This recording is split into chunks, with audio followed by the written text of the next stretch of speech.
नमस्कार, सत्यार्थ न्यूज में आपका स्वागत है।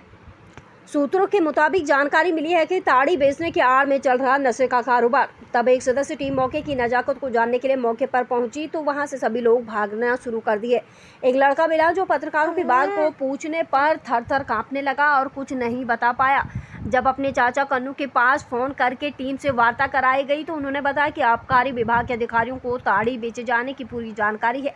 उत्तर प्रदेश जनपद बहराइच के तहसील केसरगंज विकासखंड फरकपुर की ग्राम पंचायत त्रिमुहानी मंदिर के पास से बड़ी खबर। इस क्षेत्र में इस प्रकार चल रहा नशे का अवैध व्यापार अधिकारी लोग नहीं ध्यान दे रहे हैं। खुलेआम हो रहा है भ्रष्टाचार।